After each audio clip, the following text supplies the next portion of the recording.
எங்கள் அழைப்பின் பேரில் வெயிலையும் பொருட்படுத்தாது இங்கே வந்திருக்கின்ற செய்தியாளர்களுக்கு, தொலைக்காட்சி ஊடக நண்பர்களுக்கு மறுமலர்ச்சி திராவிட முன்னேற்ற கழகத்தின் சார்பில் நன்றி தெரிவித்துக் கொள்ள விரும்புகின்றேன்.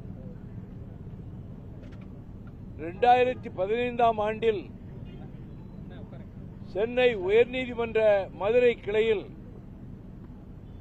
ப்ரொபோசிஸ் ஜூலிஃப்ளோரா என்று சொல்லப்படுகிற பல நாடுகளில் இந்த வேலிக்காத்தான் மரத்தை டெவில்ஸ் ட்ரீ, பிசாசு மரம் என்று அழைக்கிறார்கள். இன்று தமிழகம் முழுவதிலும் செழிப்பான பயிர் பச்சைகளை பார்க்க முடியாது. எல்லாம் இந்த சீமை கருவேலம் எனும் வேலிக்காத்தான், வேலி கருவேல மரம் அடர்ந்து விவசாயமே செய்ய முடியாத அளவுக்கு பாழ்படுத்திக் கொண்டிருக்கிறது. 1960ஆம் ஆண்டு தவறான ஒரு யோசனையின் பேரில் நைஜீரியாவிலே இருந்தும் தென்னாப்பிரிக்காவிலே இருந்தும் இந்த ஜூலிஃப்ளோரா வேலிக்காத்தான் விதைகளை விமானத்திலே வந்து தூவினார்கள். அது பயன்படும், அந்த மரங்கள் விறகுக்கு பயன்படும் என்றெல்லாம் சொல்லிக் கொண்டிருந்தார்கள். ஆனால் இந்த வேலிக்காத்தான் மரம் என்கின்ற பிசாசு மரம் ஆழமாக வேர் பாயும், 50 அடிக்கு மேலே கூட முழுமையாக தண்ணீரை உறிஞ்சிக் கொள்ளும். பச்சை பசேல், எவ்வளவு வெயில் காலமாக இருந்தாலும் வறட்சி இருந்தாலும் பச்சை பசேல் என்றுதான் காணப்படும். காற்று மண்டலத்தில் இருக்கக்கூடிய பிராணவாயுவை, ஆக்சிஜன், அதை உள்வாங்கிக் கொண்டு அப்சார்ப் செய்து கொண்டு கார்பன் டை ஆக்சைடு, கரியமல வாயுவை இது வெளிப்படுத்துகிறது. இந்த மரங்களில் பறவைகள் கூடுகள் கட்டவே கட்டாது. கூடுகளே கட்டவில்லை என்கிற போது முட்டை வைப்பதற்கோ குஞ்சு அங்கிருந்து வருவதற்கோ வாய்ப்பே கிடையாது. ஆடு மாடுகள் இதன் நிழலில் நிற்காது. குறிப்பாக இதில் நிழலில் நீண்ட நாட்கள் நின்றால் சினை பிடிக்காது. இந்த வேலிக்காத்தான் மரங்களை கேரள மாநிலத்திலே ஒரு இடத்திலே கூட நீங்கள் பார்க்க முடியாது. அவர்கள் கவனமாக இருப்பது மட்டுமல்ல, லேசாக முளைக்கும் போதே தூரிலே இருந்து பிடுங்கி எறிந்து விடுவார்கள். எண்ணற்ற நீரோடைகளும் ஆறுகளும் நதிகளும் பாய்ந்தோடுகிற அந்த கேரள மாநிலத்தில் பொது நலனை பாதுகாப்பதிலே அந்த மக்கள் அவ்வளவு விழிப்பாக இருக்கிறார்கள். மதுரை கிளையில் சென்னை உயர்நீதிமன்ற நீதியரசராக இருந்த செல்வம் அவர்களும் நீதியரசர் தமிழ்வாணன் அவர்களுமான அமர்வில் நான் தொடர்ந்து அந்த வழக்கு வாய்தாக்களிலே நான் கலந்து கொண்டு இதன் தீமைகளை எல்லாம் எடுத்து வைத்தோம். நீதியரசர் செல்வம், இது தமிழ்நாட்டுக்கே பெருங்கேடு, இதை முற்றாக அழிக்க வேண்டும் என்றால் அரசாங்கம் முழுமையாக ஈடுபட வேண்டும். நீதிபதிகள், மேஜிஸ்ட்ரேட்டுகள் இதை அகற்றுகிற இடங்களை போய் கண்காணிக்க வேண்டும். வழக்கறிஞர்கள் நீங்கள் முழுமையாக ஈடுபட வேண்டும் என்று தீர்ப்பு சொன்னார். 800க்கும் மேற்பட்ட வழக்கறிஞர்கள் தங்கள் பெயர்களை பதிவு செய்து ஆங்காங்கு அகற்றுகிற வேலையிலே ஈடுபட்டார்கள். என்னை பார்த்த நீதிபதி, நீங்கள் உங்கள் கட்சி தொண்டர்கள், கட்சிக்காரர்களையும் விவசாயிகளையும் அழைத்துக் கொண்டு நேரடியாக நீங்களே இதில் ஈடுபட்டால் மற்றவர்களுக்கு அது ஒரு ஊக்கமளிப்பதாக அமையும் என்றார். அதன்படியே நான் கிட்டத்தட்ட 12 மாவட்டங்களுக்கு சென்று காலை முதல் மாலை வரை இந்த வேலிக்காத்தானை அடியோடு அகற்றுகின்ற, வெட்டி விட்டால் திரும்ப முளைத்துவிடும் 10 நாள்ல, தூரோடு பிடுங்கி எறிய வேண்டும். அதுதான் பொக்லைனை பயன்படுத்துறோம். இந்த வேலிக்காத்தான் மரங்களை அகற்றுகின்ற பணியில் நீதிபதிகள் நேரடியாக போய் கண்காணிக்க வேண்டும் என்று அந்த உயர்நீதிமன்ற நீதிபதி சொன்னார். சென்னை ஐடி வளாகத்திலே வேலிக்கருவில் நிறைய இருக்கு. ஐடிஐ நிர்வாகம் உயர்நீதிமன்ற தலைமை நீதிபதி அமர்வில் இந்த வேலிக்காத்தாரை எடுக்கக்கூடாது, இருக்கணும். அங்க எங்க ராஜ்பவன் வளாகத்தில் நிறைய மான்கள் இருக்கு, இந்த வேலிக்கருவிலை எல்லாம் அடுத்துட்டேன்னா அந்த மான்கள் இங்க இருக்க முடியாது என்று ஒரு தவறான, உண்மைக்கு மாறான வாதங்களை வச்சு ஒரு ஸ்டே வாங்கிட்டாங்க. அதனால வேகமாக ஆரம்பித்த பணி, ஆயிரக்கணக்கானவர்கள் ஆங்காங்கு ஈடுபட்ட பணி அப்படியே நின்று போச்சு. நான் தொடர்ந்து தலைமை நீதிபதி அமர்விலும் இந்த வழக்கு எடுக்கப்பட்ட ஒவ்வொரு அமர்விலும் நான் கலந்து கொண்டேன். கடைசியாக இப்பொழுது 2026 மார்ச் 18ஆம் தேதி சென்னை உயர்நீதிமன்ற மதுரை கிளையினுடைய நீதிபதிகள் நீதியரசர் பரத சக்கரவர்த்தியும் நீதியரசர் சரத்குமார் அவர்களுமான அமர்வு அரசாங்கத்துக்கு பல கட்டளைகளை, 35 கட்டளைகளை பிறப்பித்திருக்கிறது. இதை முழுமையாக அகற்றாவிடில் எதிர்காலத்தில் முழுக்க முழுக்க விவசாயம் பாழ்பட்டு சுற்றுச்சூழலும் பெரும் பாதிப்புக்கு ஆளாகும். இதை அரசாங்கம் போர்க்கால அடிப்படையிலே இதில் ஈடுபட வேண்டும் என்று நீதிபதிகள் சொன்னார்கள். என்னிடமும் நீங்கள் முன்பு செய்த வேலையை இப்பொழுது செய்யலாமே என்றார்கள். அதன்படிதான் இந்த பணியிலே நாங்கள் ஈடுபட்டு வருகிறோம். இந்த வேலிக்காத்தாரினும் சீவை கருவேலம் விவசாயத்தை அடியோடு அழித்துவிட்டது. பல இடங்களிலே இது பூரா அந்த வயக்காடு, புஞ்ச நஞ்ச தோட்டம் எல்லாத்தையும் இது நிறைஞ்சிரும். வேற விவசாயமே பண்ண முடியாது. எனவே 2015 ஆரம்பித்த பணி இடைக்காலத்து தடை காரணமாக நின்றிருந்தாலும் மீண்டும் அந்த பணியிலே ஈடுபடுவதென்று இப்பொழுது விருதுநகர் மாவட்டத்திலே தொடங்கி வைத்து ஒரு நாள் மற்றவர்கள் அதை செய்து கொண்டிருக்கிறார்கள். 2 நாட்களுக்கு முன்பு தேனி மாவட்டத்தில் ஆண்டிபட்டி அருகே இந்த பணியிலே ஈடுபட்டு அவர்கள் தொடர்ந்து அந்த பணியிலே செய்து வருகிறார்கள். இன்று நம்முடைய செங்கல்பட்டு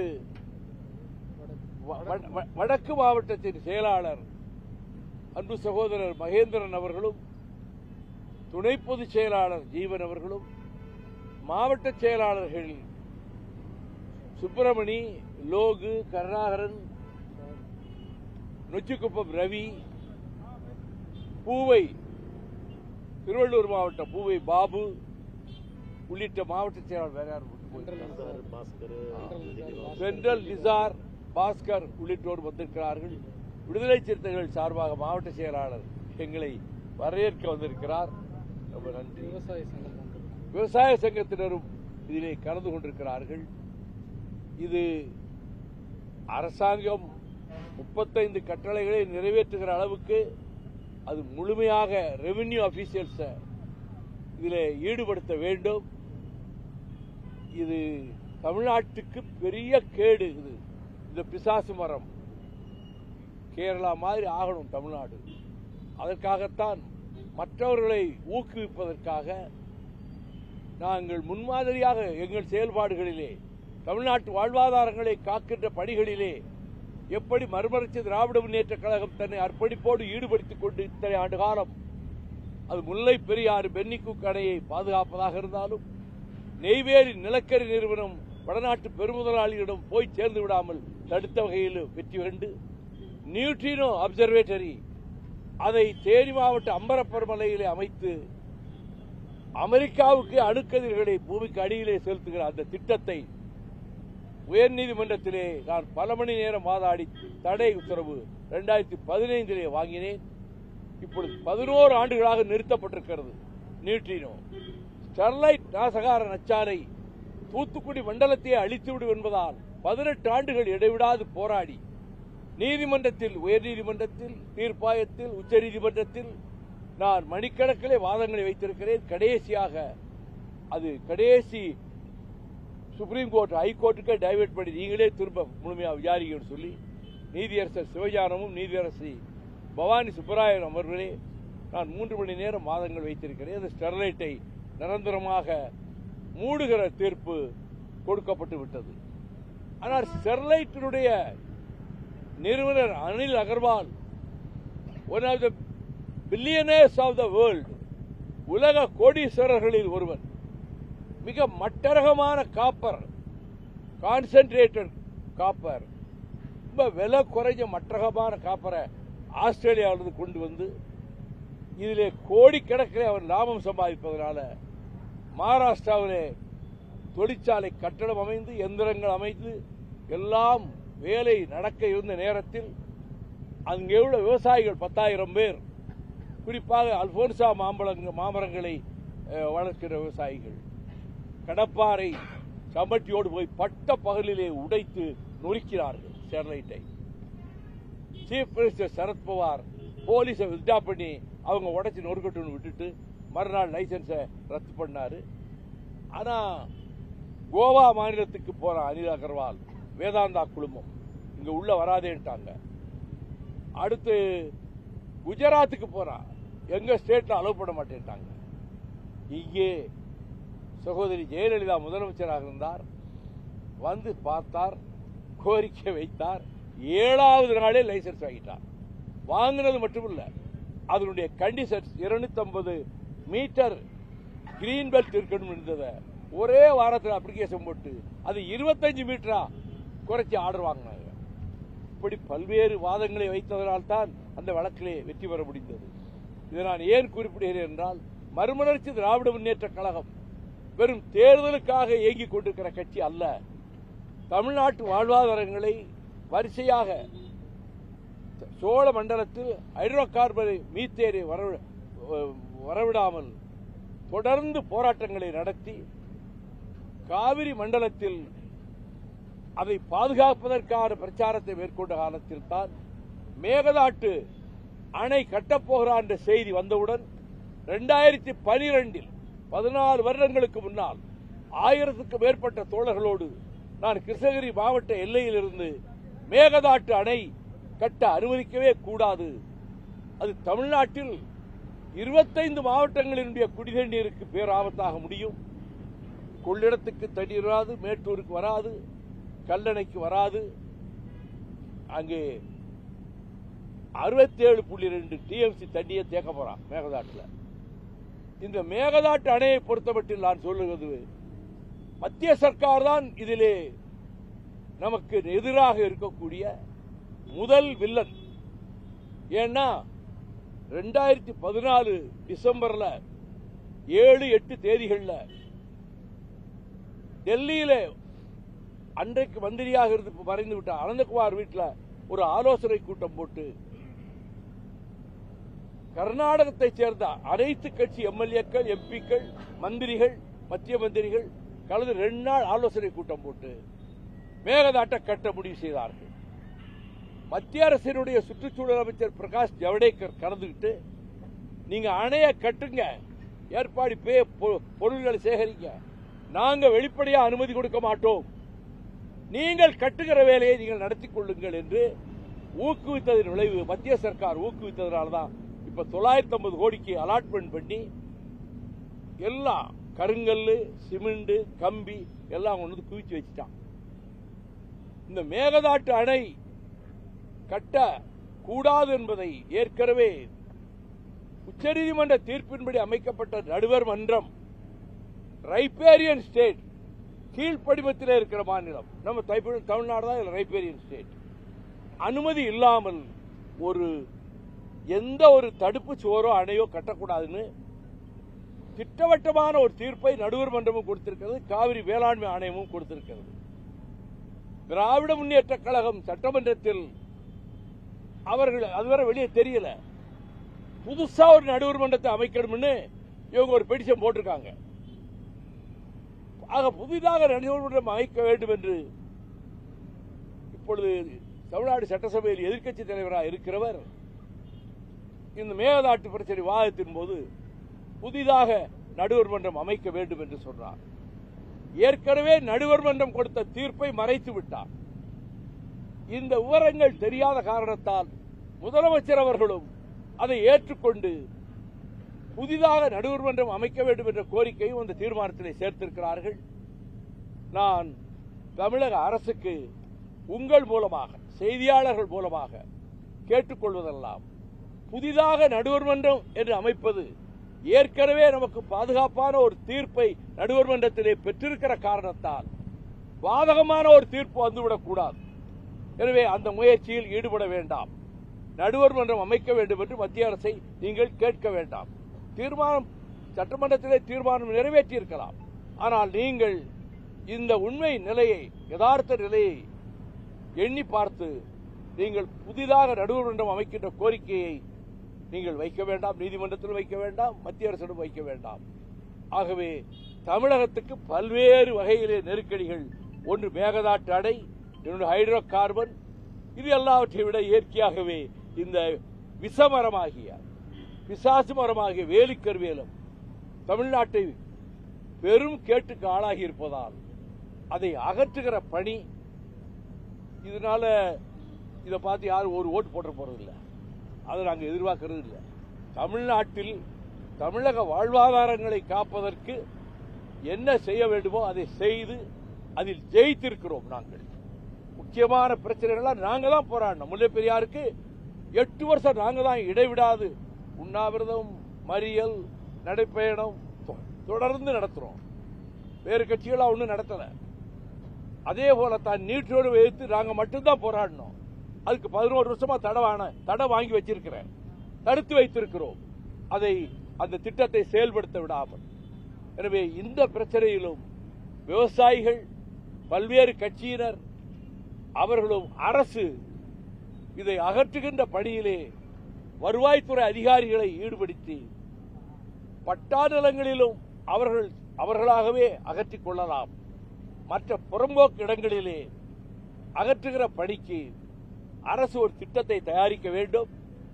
உயர்நீதிமன்றத்தின் 35 கட்டளைகளை நீங்கள் செயல்படுத்த வேண்டும் என்பதையும் இந்த அரசுக்கு நான் வேண்டுகோளாக நான் வலியுறுத்த விரும்புகிறேன். இன்றைக்கு மழைக்காடுகள் நாள், உலக மழைக்காடுகள் நாள். மழை பெய்தால் வளர்ந்து பெரிதாக நிழல் தருகிற விருட்சங்கள், மரங்கள், அந்த மழை மரங்கள் நாடு தான் இந்த நாள்.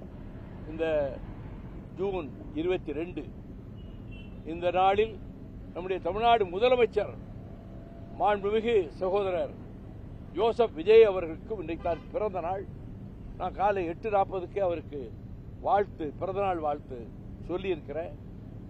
அவர் நலனோடு, முழு உடல் நலனோடு, உள்ள திண்மையோடு, மன நிறைவோடு, தமிழகத்திலே ஊழல் இல்லாத, கமிஷன் பெர்சன்டேஜ் என்ற பேச்சுக்கு இடமில்லாத அரசை தொடர்ந்து நடத்தி தமிழகத்தினுடைய வாழ்வாதாரங்களை காப்பதற்கு அவர் திட்டங்களை செயல்படுத்த வேண்டும் என்பதையும் என்னுடைய வாழ்த்திலே நான் தெரிவித்திருக்கிறேன்.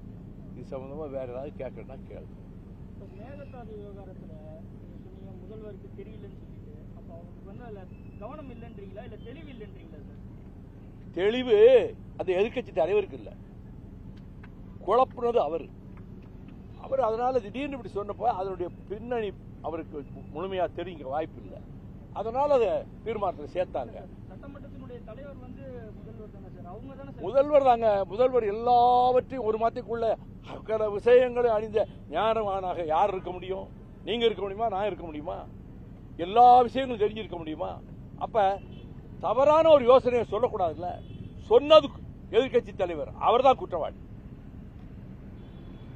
திமுகவிலிருந்து வெளியேறிய கூட்டணி கட்சிகளை வந்து சமூக வலைதளங்கள்ல திமுக நிர்வாகிகள் மற்றும் தொண்டர்கள் பயங்கரமா வசைப்பாடிட்டு வராங்க. அதை எப்படி பார்க்கணும்? வசைப்பாடுவது அவர்களுடைய விருப்பம். அதை கண்டு எரிச்சல் அடையாமல் அலட்சியப்படுத்துவது அரசியல் நாகரீகம். அவ்வளவுதான் நான் சொல்றேன். அந்த 10 வருஷத்துக்கு முன்னாடி நீங்க மக்கள் நல கூட்டணி அமைச்சீங்க, தேர்தல் தோல்வி விட்டீங்க. அப்புறம் 10 வருஷமா நீங்க வந்து திமுக கூட்டத்துல அங்க வச்சீங்க, தொடர்ந்து நல்லபடியாக தான் போச்சு. மறுபடியும் ஒரு மாற்றம். 10 வருடம் நான் குண்டத்தின் உச்சியில் தூக்கி வைத்து அந்த அரசை, திராவிட முன்னேற்ற கழகத்தை, தலைவர் சகோதரர் மாண்புமிகு ஸ்டாலின் அவர்களை, திராவிட இயக்கத்தினுடைய தியாக வரலாற்றை என்ற அளவுக்கு கூட்டணி கட்சியில் யாரும் பேசல. சின்சியரா இருந்திருக்கிறோம். அந்த தோழமைக்குரிய இலக்கணங்களோடு நாங்கள் இருந்திருக்கிறோம். அது நாங்கள் அந்த கூட்டணி இருக்கிறப்ப அப்படிதான் இருந்தோம், செயல்பட்டோம். அதற்கு பிறகு அதே கூட்டணி இருந்தவங்க விலகி மந்திரிகளாக இருக்காங்க, புதிய அரசுல அமைச்சர்களாக இருக்காங்க. இந்திய யூனியன் முஸ்லீம் லீக் 60 ஆண்டு கால உறவு துண்டிக்கப்பட்டு விட்டது. திமுகவோடு இனி எந்த விதமான தொடர்பும் கிடையாதுன்னு அவங்க அறிவிச்சிட்டாங்க.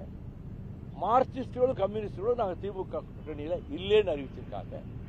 விடுதலை சிறுத்தைகள் கட்சியை பொறுத்தமட்டில் அவர் நல்ல உறவு, நல்ல நெருக்கம் ஒரு பக்கத்தில் இருந்தாலும் அவர்களே இந்த அமைச்சரவையில் ஒருவரை அமைச்சராக்கி இருக்கிறாங்க.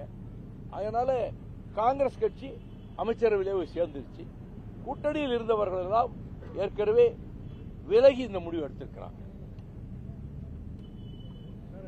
அம்மோனியா வாயு பெற்றால நேற்று 66 பேர் மருத்துவமனையில் அனுமதிச்சிருக்காங்க. இன்னைக்கு 5 பேர் இறந்திருக்காங்க.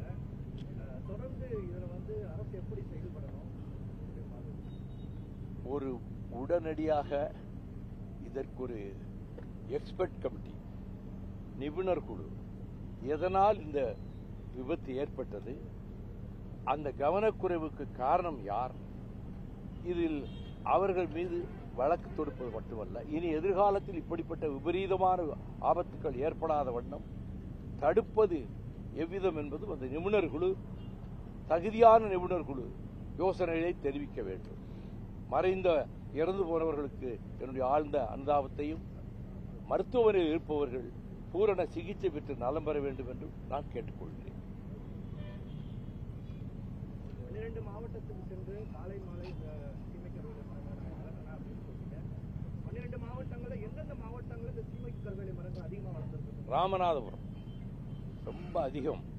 ராமநாதபுரம், அதுக்கு அடுத்து மதுரை மாவட்டம். இங்கதான் மற்ற வட மாவட்டங்களை விட அங்கதான் முழுக்க விவசாயத்தை அழிக்கிற அளவுக்கு படர்ந்துருச்சு. ராமநாடு தான் இருக்கிறதுலே ரொம்ப பாதிக்கப்பட்ட மாவட்டம்.